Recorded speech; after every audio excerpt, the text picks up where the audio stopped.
জেলে প্রাক্তন খাদ্যমন্ত্রী। এদিকে রেশন দুর্নীতি মামলায় প্রথম জামিন পেলেন বাকিবুর রহমান, শঙ্করাঢ্য ও বিশ্বজিৎ দাস। আদালত সূত্রে খবর, এই তিন ধৃতদের প্রত্যেককেই ব্যক্তিগত 50 লক্ষ টাকা বন্ডে এবং মোট 50,000 টাকার দুজন রেজিস্টার সিওরিটির ভিত্তিতে জামিন দেয় কলকাতা নগর দায়রা আদালতের ইডির বিশেষ আদালত। তবে জামিনের সঙ্গে রয়েছে বেশ কিছু নির্দেশিকা, যেমন 1, আদালতে অনুমতি ছাড়া দেশ ছেড়ে যাওয়া যাবে না কোথাও, সেক্ষেত্রে ধৃতের পাসপোর্ট জমা দিতে হবে আদালতে। 2, মামলার প্রতিটা শুনানিতেই ধৃতদের উপস্থিত থাকতে হবে আদালতে, তদন্তেও করতে হবে সহযোগিতা। 3, সাক্ষীদের কোনোভাবেই হুমকি দেওয়া বা প্ররোচিত করা যাবে না। 4, প্রমাণ লোপাট করা যাবে না। 5, জামিনে থাকাকালীন কোনো অপরাধমূলক কার্যকলাপ করা যাবে না। 6, তদন্তকারী আধিকারিকের কাছে জমা দিতে হবে ধৃতের মোবাইল নম্বর, সবসময় চালু রাখতে হবে সেই ফোন। সিদ্ধান্তে পিএমএল এর প্রথম সিদ্ধান্ত যেটা হচ্ছে যে আসামি কি সত্যি সত্যি প্রাথমিকভাবে দোষী, প্রাইমা ফেসি গিলটি, এখানে জজ তার বিয়ন্ড রিজনেবল ডাউট প্রসিকিউশন করতে পারেনি, তার বেনিফিট দিয়েছেন।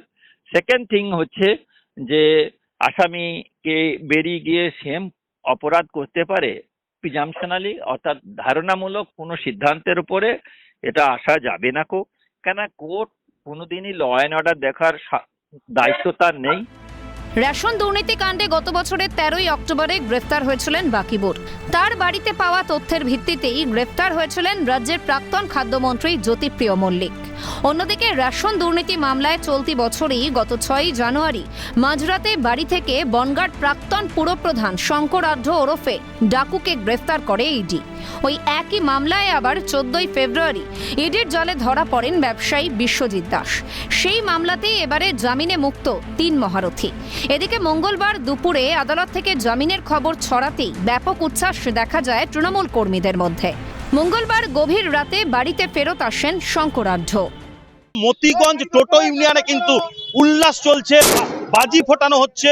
মতিগঞ্জ ই রিক্সা ইউনিয়নের পক্ষ থেকে তারা কিন্তু বাজি ফুটিয়ে শঙ্করাঢ্যকে অভ্যর্থনা জানাচ্ছেন।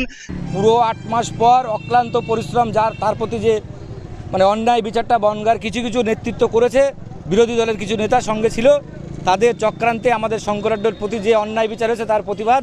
উনি তো ওতে জড়িত নয়, সেটা পশ্চিমবঙ্গের মানুষ জেনে গেছে, বনগাঁর মানুষ জেনে গেছে।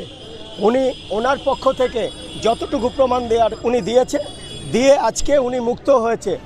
ওই একই মামলায় এদিকে জেল খাটছেন মন্ত্রী জ্যোতিপ্রিয় মল্লিক, দেগঙ্গা তৃণমূল নেতা আনিসুর রহমান এবং তার ভাই আলিফ নূর ওরফে মুকুল রহমান। সব মিলিয়ে এবারে রেশন দুর্নীতির জল গড়ায় কোন দিকে সেটাই দেখার। অদ্রিজা ঘোষ ও জ্যোতির্ময় চক্রবর্তীর রিপোর্ট, ক্যালকাটা নিউজ।